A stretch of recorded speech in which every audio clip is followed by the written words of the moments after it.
We are. Good morning, everyone. I think we're live. We are live from New York City. Uh, I've been dying to say that. I sound like, the news on the TV or something. You We are look you look live from New York City. you look And like you have Rockefeller Center tree back there too. yeah, we got the Rockefeller Christmas tree. I'm here with my friend Al, who is going to help me with the questions. He's my co host on Everything is Attitude, which I'm sure lots of you have seen. Which is tomorrow evening. Before I forget to mention that, of course, I'm here also with my spirit guide Gregor, who is standing just to my right.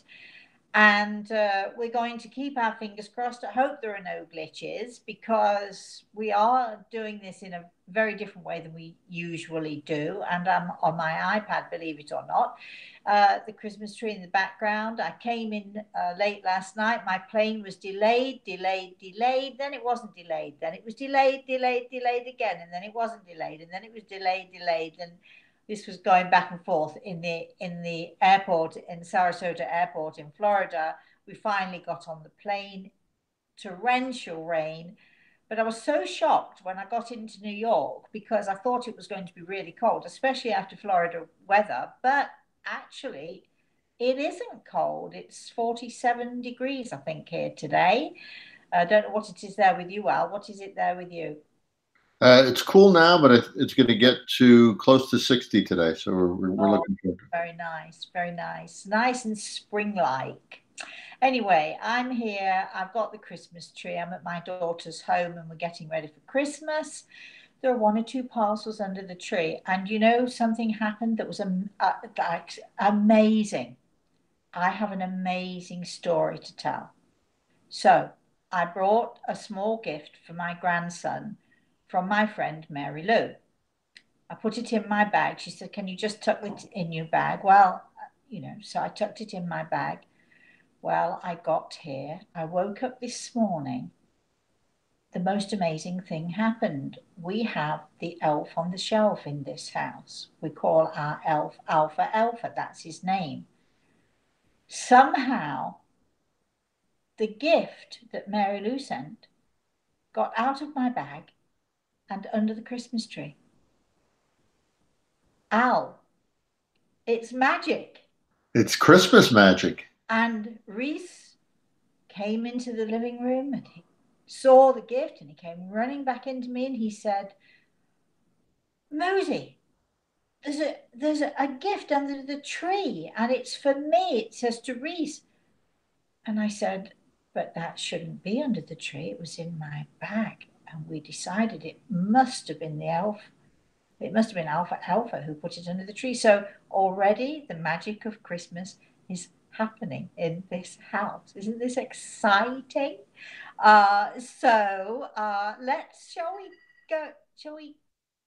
That's my daughter's alarm, I think. Shall we go straight into the questions, Al? I hope people have got Christmas stuff going on because it's, as my grandson told me, 4 days to Christmas Eve. Exciting. Yes, really exciting. So we have one question, but I have a Christmas question for you. Only one question? So far we have one, but everybody's getting on now. But Oh, I actually have a Christmas question for you. you do? I do. You have a question? I do. Oh, Yeah. all right then. It is So Christmas after all. So Yes. you talked about Christmas magic and this, sort of the spirit of Christmas. Can you speak to, why that is? Because everybody feels it, right? Everybody senses it, feels it. It's kind of in the air. Why do you think that is? What causes that Christmas magic or that Christmas spirit or energy? Well, I think it is the energy. You took the words right out of my mouth there because I think that those of us who have children or grandchildren, young children or grandchildren, I mean, I can only speak for myself when I tell you that I perpetuate Christmas. I encourage Christmas in every form. It is probably my favorite time of the year. I love to go to church. I love the midnight service. I like the candlelight services. I love to sing Christmas carols. "Oh, Come All Ye Faithful" is my favorite ever. When I go into a church, it's a little embarrassing. I can tell you a story. When my daughter was about, I don't know, she'd probably be 11 or 12 or something. And of course, every Christian school will have a carol service, and her school was a church school, so we were right next to the church, big, beautiful church. They always used to have the kids at the front, the whole school, and then the parents would come and sit where the congregation normally sits, and the parents would come, and then the kids would put on their Christmas pageant or their performance and so on. But they always made sure to sing lots and lots of Christmas carols. And so we got up, the parents would get up, and we would sing with the children. Sometimes we'd sing the Christmas carols. And apparently, one of my daughter's friends, everybody was singing away, and one of the kids, my daughter's friends, leaned over to Samantha and she said, Samantha, I hear your mum is in the church. And basically, my voice just shone out, and I was the loudest singer in the church. And my poor daughter had to deal with the fact that all the kids knew, we hear your mum's in the church, because I love Christmas. And it's not that I mean to sing louder than anybody else. It's just that when I'm singing, especially Christmas carols, I'm so joyful that I just sing out. And I think that, to a lesser or greater degree, those of us who are Christians, who do celebrate the birth of Christ, who do celebrate Christmas, because it's not just about the gifts we get. Of course, for the kids, it's about the toys that Santa brings, but it's not just about that. It's the joy of giving. It's a reminder. It's the time of year when we remember Christ. We remember that he died on the cross for us. We remember the sacrifice that he made for the good of the world. I mean, I believe he is the oldest. His story, should I say, is the oldest in all of history, where we still remember him centuries and centuries beyond when he walked this earth. So his story is an amazing story, which has lasted all of these however many years. And, I mean, it's such a joyful story. He died on the cross. He survived, and he was seen by his followers after he had died. Just in the same way, I always feel I see people just after they've died. Not that I'm Jesus Christ by any means, and not that gifted, but I do relate the fact that people were able to see him after he had passed into the spirit world, and he came back to them to tell them that he had survived death. And I think that's an incredible story for us all, and it's an incredible message for us all. So I think Christmas, I don't know, it's a little bit, the energy rubs off, doesn't it? You sort of, I mean, me, I'm making the Christmas cake and stirring it and making a wish. And then I get excited when my grandson says, Mosey, it's 5 more days to Christmas. Mosey, it's 4 more days to Christmas. And his face lights up, because we do bring that magic to him. We try to encourage him with that magic. And you somehow, and it rubs off on us. And it's a shame, it's such a shame, really, that we can't keep that Christmas spirit going throughout the year, isn't it? But I'm not talking about the Christmas spirit of everybody buying gifts and trimming the tree and all the rest of it, although that adds to it. But the spirit of loving your neighbor, the spirit of being able to smile as you go through the mall. I mean, everybody smiles more around Christmas time, don't you think, Al? Yeah, there's a song I love, and then we'll get to a couple questions here. If every day was like Christmas, and it's really, if every day could be just like Christmas, what a wonderful world this could be. And it's the truth, right? It's Yeah, not about and it doesn't mean overeating, and it doesn't mean the good food. right, right, It means the way that people are feeling, and the way that right. people treat each other, and the way they feel towards each other. There's so much. I think it's important to recognize that there's so much forgiveness around Christmas time, because everybody wants to make amends, or everybody no, I shouldn't say everybody, but so many people in that time, they want to make amends. They want to get together with their family, which they, you maybe have had difficulty with. So here's my message to all of you out there listening. Go for it. Bring the joy of Christmas into your own heart, into your own life, and because then it just naturally spreads. It's contagious. Shall we have a question? These poor Sure. listeners ranting on about how we love Christmas. I'm sorry, guys, but I do. I love Well, it. it is the Christmas episode, so I think it's It appropriate. is. Yeah, exactly. It is. um, so we have a question from Brother Nate. Morning, Brother Nate. He says, "Good morning, everyone. My question is, when we expire, you said the light is God. Yeah. Is this the time when our soul judgment is rendered, and accordingly we are delegated to an astral location, good or bad?" All right. Well, here we have a conflict. I think some conflicting ideas. Nate has obviously ideas of what happens when we pass. This is my experience, having spoken to many people in the spirit world. Now, my experience, even though I do speak to many people in the spirit world, is limited. It is limited, maybe a little wider than most, but it is limited. My understanding is this, that God force, that light that draws us. When I'm dealing with people who are dying, I always say to them, if you want to get there quickly and you don't want to hang around, look for the light. Just look for the light, and the light will draw you to it, and you'll be heading in the right direction, because the light is that God force that will embrace us. Now, here's the thing. When we do stand in the light, when we are in that moment of standing in the light, remember, God has seen us throughout our lives. Our angels have seen us throughout our lives. There's nothing new to them. What they're seeing is not new to them. They know us inside and out. But this is the tricky bit. And this is the bit why some people do hesitate before they go to the light, because we see ourselves. We see in that light, there is no hiding, there is nowhere for us to run.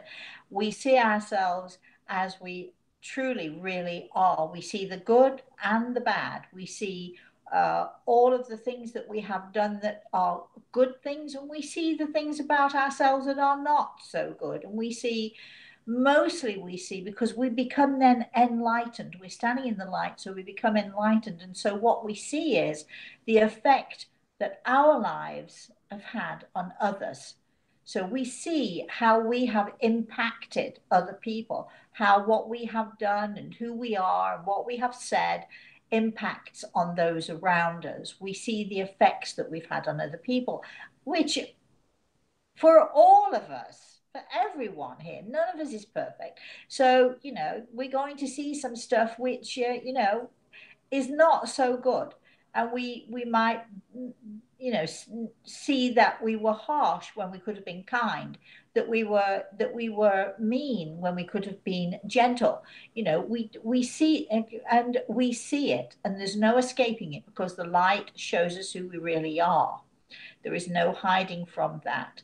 I don't think God sits in judgment, and I don't think our angels sit in judgment. I think it's we who judge ourselves.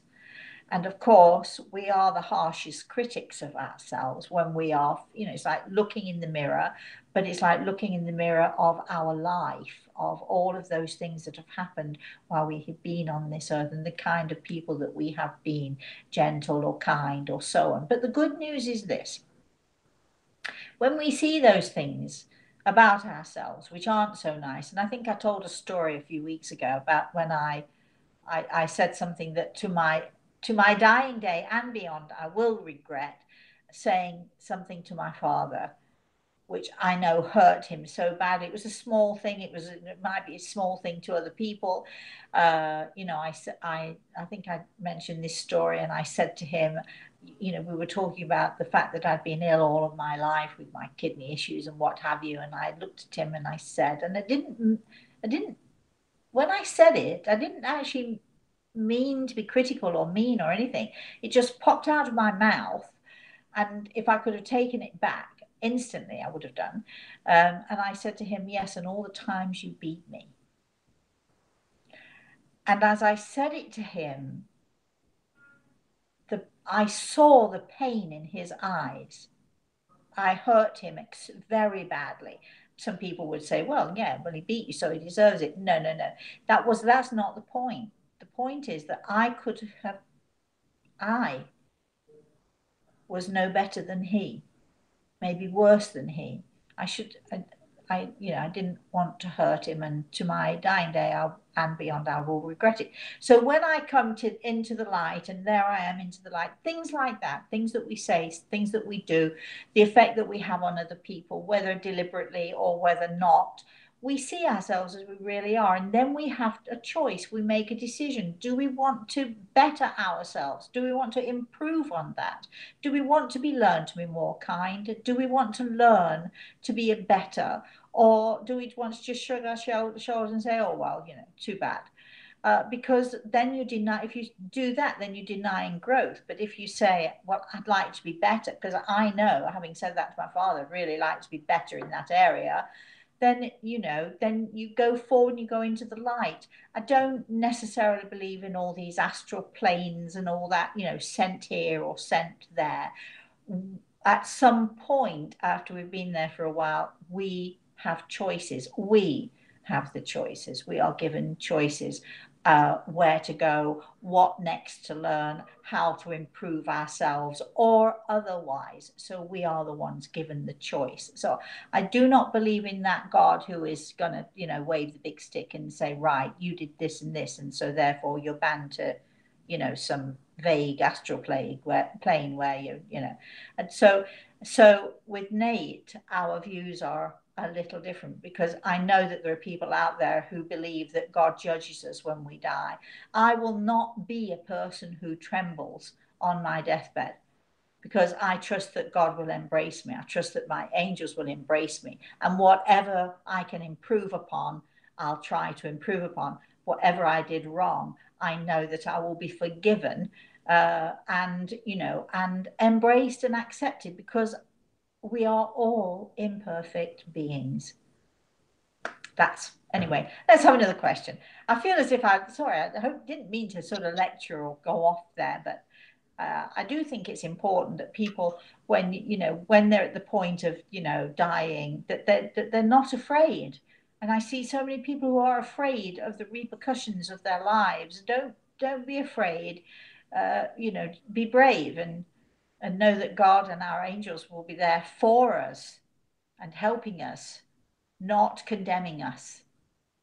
But in the meantime, do the right thing, right? And in the meantime, yeah, and if you fail, try again. And if you fail, try again, because that's being human, isn't it? We try to do the right thing, but we all moan and complain about other people, don't we? I mean, we all say and do things that we shouldn't say and do. Sometimes, I'm driving along, and as good as I try to be, and as nice as I try to be, and as much as I believe in kindness and gentleness, there are times when I'm driving along and some idiot, see, there I am, not nice. There, right there. Did you hear that? I'm not nice. Some idiot pulls in front of you, and and and all of a sudden, that wonderful loving kindness and tolerance goes right out the window. You say, idiot! So that is not in the Christmas spirit. But so we have more questions here. Go ahead. So Sharon asks, good morning, Sharon. Are there places we go visit where we are more spiritually connected? Oh, yes. Absolutely. What a good question, Sharon. That's a very good question. And yes, absolutely. We are each of us a certain type of energy. Those of you who have read soul signs will know the kind of energy that you are, and you will gravitate to those people who complement your energy, who you are compatible with. And likewise, there are places on this earth plane. It's not just when we leave or when we travel, astral travel or anything like that. There are places here and there are people here that we're more drawn to because of the kind of energy that we are, because of the kind of spiritual growth that we, that our soul knows that we need. So, so absolutely, yes, that's a bigger subject. Wow, that's a great question. I like that question. That's another question. We have a comment from Lori. Um, Morning, Laurie. she says, I love Christmas carols. Merry Christmas. She says, I love Christmas carols, but they always make me cry. Oh no. And then we have a question from Phoenix. I want to know why they make her cry. Okay, so Lori, if you could answer that in the comments. I can cry for the pure joy of it and the beauty of something. You get emotional and cry. So yeah, Phoenix, good morning. So Phoenix says, for some, Christmas can be a hard time in the year. Oh yeah. What message can you share with these people? Well, I talk about Christmas as if every Christmas in my entire life has been wonderful and gorgeous and glorious and so on and so forth. But I have spent Christmases where even in a crowd of people you feel very alone. Even even if you've got friends around you or family around you who love you, you can feel alone for whatever reason. There are people who are alone at Christmas time. I'm fully aware that Christmas is a time not only for that joy, but if you don't have joy in your life, it can be a very painful time. What I would say is, this is, I know it's tough. This is a time of faith. Um, we had a lovely email from someone last week who talked about the fact that she had faith until it came to the hard stuff, and then her faith wavered. Don't think you're on your own in that, because we're all the same. Having to live your faith is very, very different than having faith and believing. Living your faith on a daily basis is very tough. But for all of you out there who are on your own or you're in pain, first of all, I would say that it's going to sound awful and not at all Christmassy, but pain is our gift. Pain is the gift that God gives us. Pain is the gift that our angels give us, because it's only through pain and heartache. And I remember we had a little old lady with no teeth who used to come through to us if I was in a trance state, and she'd come through. She'd always introduce herself as, I'm the little old lady with no teeth. And one Christmas, she was asking all of my students what they wanted for Christmas and so on and so forth. And of course, everybody said joy to the world, peace throughout the world, love and happiness, all the things that you say at Christmas. And she said, and she wasn't a cruel person by any means. She was a teacher, and she was a tough teacher. I loved her to death. She was gorgeous. Scared me to death, but still. But she said, if I were to give you a gift for Christmas, I would give you the gift of tears. I would give you the gift of heartache, and I would give you the gift of pain. Because it is only through these things that we can truly learn and truly grow and truly know our worth and truly know the heart of our soul. And she's right. I mean, it's a lousy gift, but at the same time, it's a wonderful gift. None of us want it, but when we have it, we do actually grow through it. We do learn through it. So for those of you who are on your own, or for those of you who are crying or in pain, if you can, tough thing to do. It's a tough thing for me to ask you to do, but if you can look at it, even if it's in little increments, momentary here, if you can look at it as the gift that God gives you so that your soul will grow. And after all, we all chose to be here. And after all, we all chose to have those moments when we are in pain. But know this, through all of the pain, through all of the heartache, and through all of the tears, I personally believe that not one of us is ever alone. That we always have our angels around us. Even if we're too much in grief to see them, even if our heads are down and all we can do is look inward because we're in such pain, they're still there, just because we can't see them doesn't mean that our angels are not with us. So none of us is truly ever alone.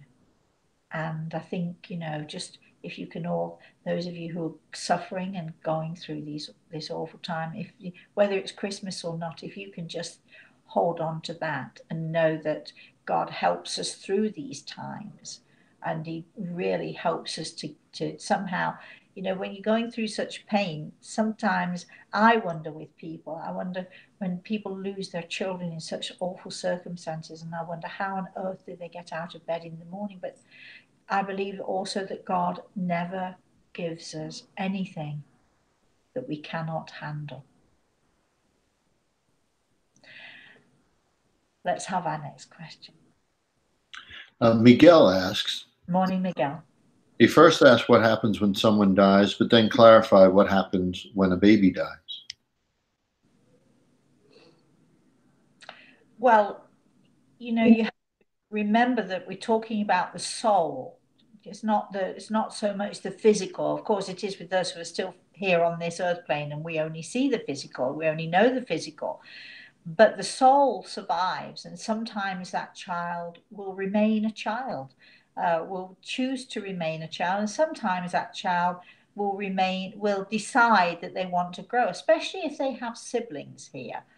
Sometimes they'll hang around the family. A lot of the time, actually, they'll stay with the family, they'll stay with their loved ones, they've experienced that connection with their siblings, with their parents, and as their siblings grow.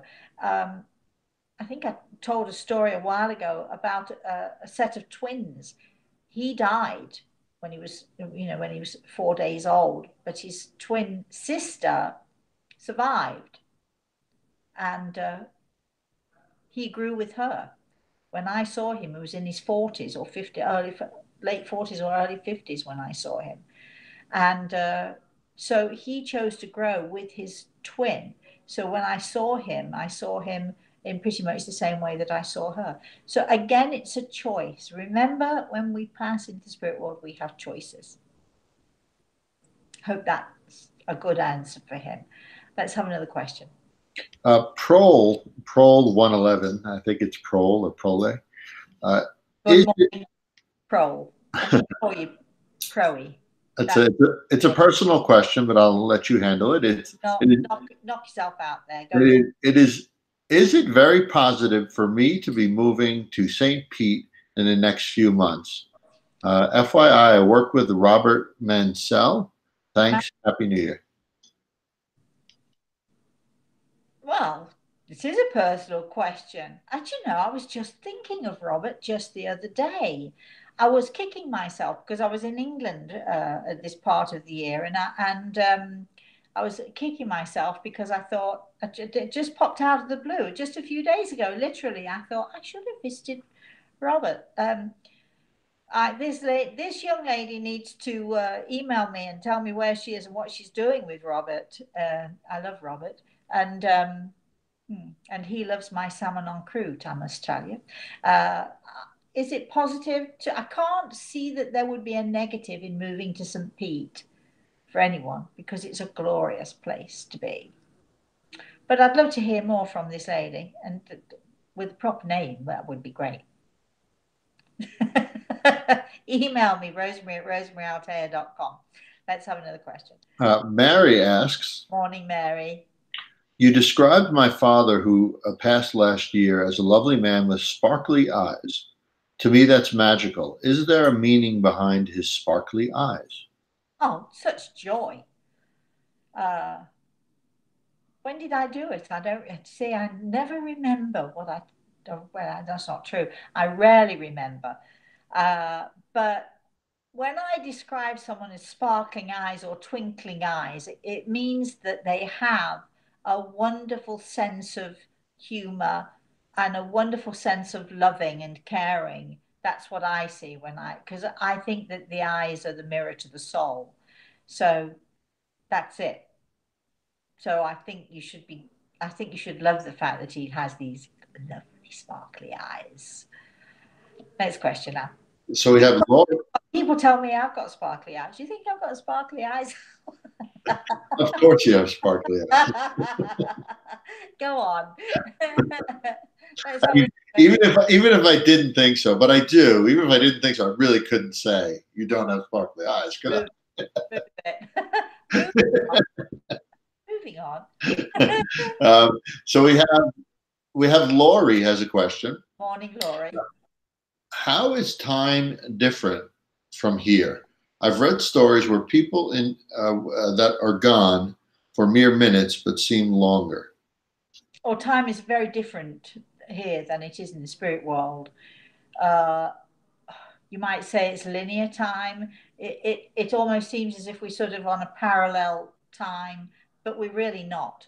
I mean, how can I explain? I can't really explain it to you, except that it's different. In some ways, the time has already happened. It's almost as if we're sort of lagging behind the time. Does that make sense? But then time is also faster,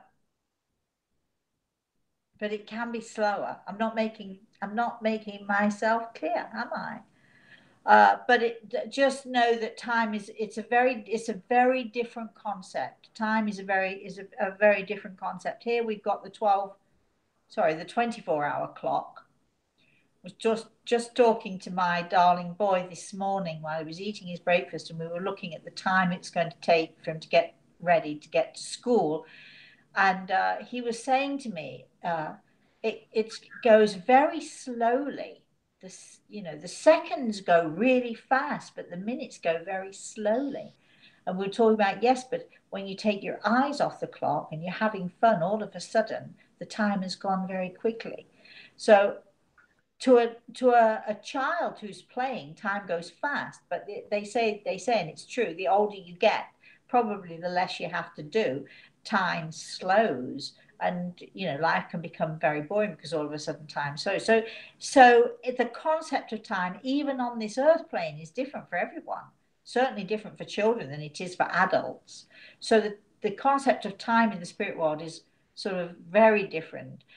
We seem to be lagging behind time, which is very often why those in the spirit world can see ahead of us, because in effect something might have already happened. It's a weird thing, but then you can go back in time too. That I'm done with that. I'm done. Okay, so Sharon has a question. Morning, Sharon. It is not about time. Oh, good. She says, she asks, does Great Eagle go to others and help them with their mediumship? No. Okay. Do you want me to elaborate?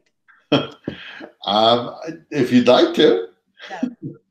The answer is no. Although I actually do have quite a few people who email me who say, oh, Grey Eagle helps me too.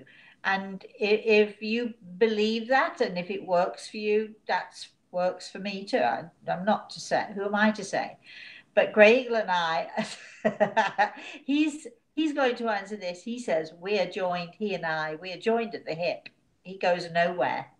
So, except he helps those. See, his role is first of all to teach me, to be with me, to give me the confidence that I need, but to teach me. Uh, and to make sure that I'm doing a good job, which I hope he does. His role is also to make sure to protect me and to make sure that when I'm talking with people in the spirit world, I'm not opening the door to just anyone. Just because somebody knocks on the door doesn't mean that they can come in. And Gregor is that person who makes sure that whoever's going to come in other words, whoever's going to come into my uh, energy field, whoever's going to come into my space uh, is um, is definitely going to be someone who is not going to be harmful to me, who's someone who needs help. So he helps people in the spirit world to connect with me and to be with me. So I have a follow-up question for you. Oh, uh-oh. All right. And if you yell at me later for asking it, that's okay. No, I don't want to yell at you, Al. She never yells at me. Never yells at me. I will say, if she does yell at me, it's because I deserve it. But Well, actually, I don't actually yell at you, but my voice will turn very stern if I have something yes, to tell you. which I need at times. And that's even more scary than yelling at you, isn't it? It is. Go ahead then with this. So you said Gray Eagle is attached to your hip and he's with you, right? I mean, in essence, he's with you all the time. Was he with you before you came to Earth, and will he be with you after? Yes. Yes. I actually have a theory, which he may tell me. He knows this theory, and every time I expound on this theory, he never says a word. He just lets me talk. It means I've probably got it wrong, but my theory is, right, that we've been together, he and I, for a long time, way prior to my experience here on this earth plane. And so the theory is that when it was decided that we would have this experience, I got the short straw, or he got the short straw, because I came to this earth plane and now he has to deal with me and all my foibles and all my mistakes and all my stupidities through life, and not quite getting or not quite understanding him. He has to deal with me forever in past years, forever asking him the same question, thinking I would trick him if I asked it in different ways, but it never did. And there was a point where in my life, and I was asking the same questions, desperate for the answers, wanting to know answers to certain things. And one day he just looked me right in the eye and he said to me very gently, in a very gentle and a very loving way, which actually made it worse, he said, "Rosemary, you're making my ears bleed." I felt so ashamed. His way, I've lost your voice, I've lost your sound. I can't hear you actually. But it was his way of telling me, you have to stop now because you're asking too much. So I can't hear you. I've lost the sound. Well, I had to mute for 1 second. My own children were being loud in the background. So Oh, really? I did have to yell at them. You're in the lead. Yes. Um, so we have another question from Prol. Asks, how accurate is the pendulum? How much do we ultimately influence the outcome? The pendulum can be very accurate. Years and years ago, I had a group of students, and I teach people in our online courses. We're going to be talking about the pendulum, going to help people to use the pendulum. It can be extraordinarily 100% accurate. It's more accurate with some people than others. Some people can use the pendulum fabulously, and some people find other tools better for them to use. But I did an experiment, and uh, a friend of mine got, let's say it was 10 margarine tubs, which she scrubbed and cleaned and washed out until there was absolutely nothing left but cleanliness inside. And inside of each of these tubs, she put a different substance. And then she put the lids on, and then she numbered them.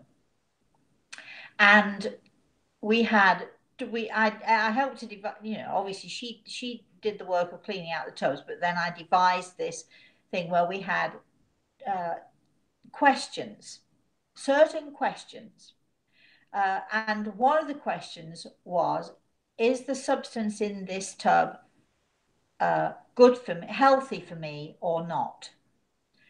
When you're doing this, when you're experimenting, you can only have a yes or no answer. The pendulum will only give you a yes or no answer. And so over each one, all the students went around and they marked. They had their own sheets. They marked the sheets, and then at the end of the experiment, we all sort of looked at the results. There was one student, and she got 9 out of 10 accurate answers. In one tub, for instance, there was old cigarette butts. In another tub, there was some other nasty thing. I mean, different things in different tubs. And so she got 9 out of 10. So she said, well, can I ask which one I got wrong? And in this one particular tub was vegetables, certain vegetables, all chopped up. And obviously the answer is, are these things healthy for me or not? And the obvious answer is actually, yes, they are. Except that in her case, she said, well, what vegetables were in there? And it turned out that she was allergic to one of the vegetables. So she ended up getting 10 out of 10, because even though it was accurate for everyone else that it would have been a yes, for her specifically, what was healthy in there was not good for her. So she got 10 out of 10. So the pendulum can work really, really accurately. But there are certain people who have a certain kind of energy that, the pendulum is simply an extension of your energy. The pendulum itself isn't magical or anything. It's just the extension of your energy, and the way you use it and how you use your energy when you're using it is what makes it work and is what makes it accurate.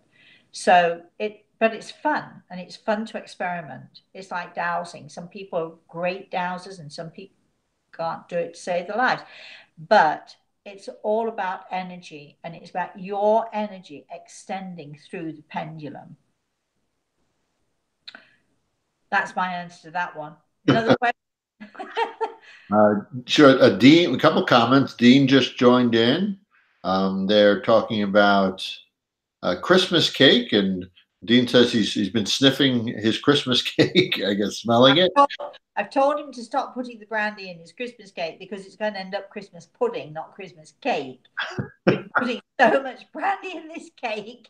It'll still be good, but it won't be cake. I am going to, I would have been doing it today, but I sent my Christmas cake through the mail and it's not arrived yet. But I'm going to be decorating it with wreaths sometime over the next few days, and we will make a video of it. Unfortunately, it won't be, the video probably won't be out until after Christmas. So very quickly, now you can play this back and you can play it slowly. So heat your apricot preserve. Not to boiling, but just heat it till it's nice and smooth. Brush it all over your cake. Put your cake on a cake stand. Brush the apricot all over. Roll out your marzipan and lay it over the cake as you would fondant. It can cover either just the top of the cake. You can decorate just the top, or you can decorate the top and sides. I decorate the top and sides. If it splits, squeeze it together. Nobody's going to see it. It won't matter one jot, but so you can just push it all together. Then you make your royal icing. You've got the recipe, Dean. You make the royal icing. You put that all over the top of that. I do mine all around the cake. You can do it just on the top if you want. And then I have my beautiful little Christmas trees, and I have a toy train, and I have a little Santa Claus, and I put all my little decorations on, and Reese helps me to do that. So it's kind of a family thing. Samantha helps me and Reese helps me to do that, and that's how I make my Christmas cake. And if you don't want to decorate it, it's delicious just on its own. It's delicious with a glass of sherry or a glass of port, and it's delicious with a piece of really good Cheshire cheese, which I don't think you can get in this country. So a good sharp cheddar works just as well. That's it for the Christmas cake. But thanks for the comments. Yes, next question. Shall we have another question? Is there another question? There actually are not any more questions, but there's a comment from Mary.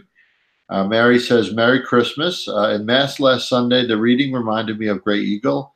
It was the Philippians 4:4-7, rejoice. Let your gentleness be evident to all. The Lord is near. The entire reading was a gift. Don't you love that? Let your gentleness be evidence to all. Good. I like that. Evident to all. Yeah. Yes, exactly. And that's pretty much it for comments and questions. Dean says, thanks for the heads up on the cake, Rosemary. Um, uh, He and means his pudding, actually. I do say thank you to Dean also because he sent me pictures of cookies that he was making. They looked delicious. I never heard of what did he call them? Spritz cookies, I think it was. mm, Until Mary Lou said to me the other day, my friend Mary Lou said to me the other day, oh, I've just made some Spritz cookies. And I thought Dean was talking, and I don't even know what they are, but apparently they're the cookies that you put in the cookie press. And I suppose you spritz them all over the cookie sheet. I don't know. They looked good though. I've never done that. I've never used a cookie press. And Mary Lou said to me, well, I've never used a cookie press. And she said, yes, but I do the easy stuff. You do the hard stuff. Well, to me, what I make is so easy anyway. So, but there we are. yeah, I think my mother calls those butter cookies, where she just puts them in the press and makes all different shapes and stuff. If those are the ones we're talking about. That's, I think so. But Yeah. Dean mentioned, I think it was Spritz cookies, and Mary Lou said the same thing. I don't even know what a Spritz cookie is, but they looked good.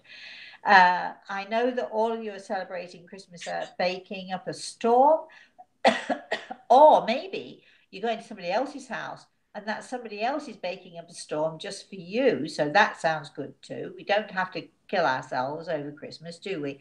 Al, what are you doing for Christmas?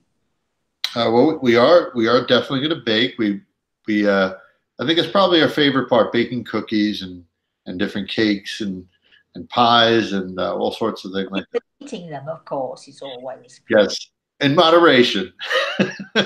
Yes, yeah. Which is not easy to do during Christmas. No, I thought, well, I'm going to New York. I'm not going to eat. And then Samantha called me. She'd take Maurice to school. She said, I'm going past wherever it was. And do you want me to bring you home a hot chocolate? Well, I tell you, what am I, a child? I really shouldn't, but I would. I like, yeah. Did I succumb? Absolutely. But That's I part of looked the at fun it of when I Christmas. drank it. I looked at the thing and I thought, that's the last I'm drinking of you. We'll So, see, right? yeah, I'm going to be try and be very good over Christmas. I think you enjoy yourself, but still indulge a little bit. Right? You indulge a little bit, but you still are careful, right, without going over the top, so to speak. Once I cut that Christmas cake, I'm lost. I can leave it there for days and look at it and see how pretty it is. But once I've cut into it and the smell comes, oh my gosh, and then I'm lost. So Well, if you take in my family, if you took a really tiny piece, it didn't have any calories, so you could keep going back and oh, forth. right. Oh, okay then. All right. Well, all right. Let's mention That was the Italian way, just a little taste, and it's not any calories. and then another and another. Exactly. All of a sudden, over the period of an hour, you've eaten a whole bowl of it. Yeah, it's exactly. All right. Well, I want to mention that we are live tomorrow night. Everything is attitude, and we're looking forward to that. It'll be Al and I's Christmas thing. We'll be talking about all things Christmassy.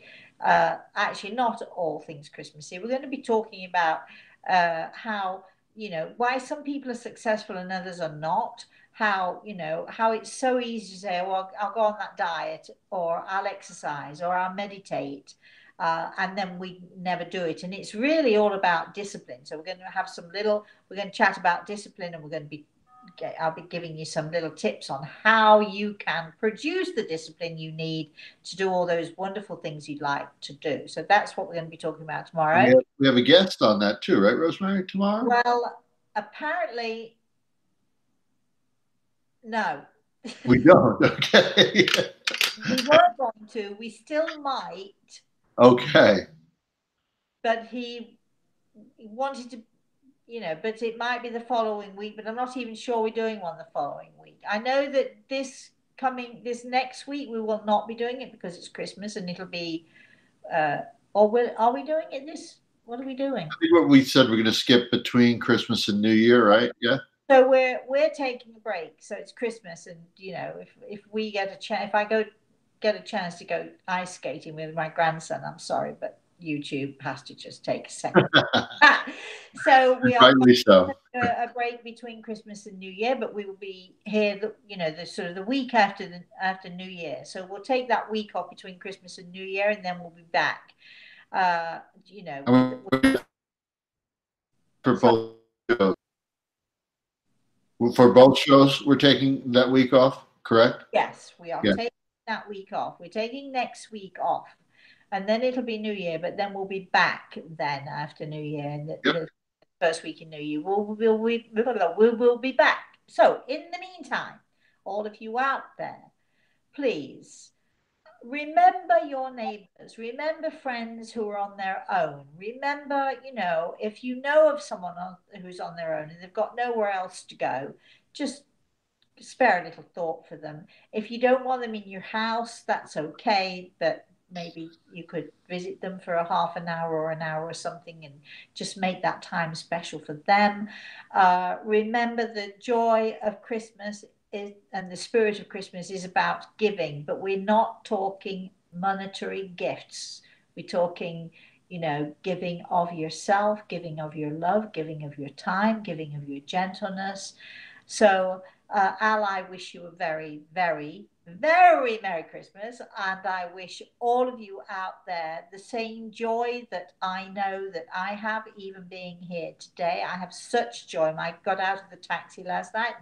My darling boy came running to meet me and he put his arms around my legs and gave me the biggest hug, and he's so excited. And if you have that, or a little piece of that, or if you witness to that, or if you're around someone, you know, that joy is for you as well. It's not just for me. So I wish you all the joy and the love and the peace that Christmas time brings. And I'll see all of you who wish to join Al and I tomorrow in our Everything is Attitude show. It's 6 o'clock Eastern Standard Time. We'll be there. We'll be, whatever we'll be doing, it'll be us. It'll be our Christmas edition, whatever that might mean. And until I see you all again in the new year, those of you who can't make the Everything is Attitude, until I see you all again in the new year, please, please, please, please have a very, very, very blessed Christmas and a very blessed day.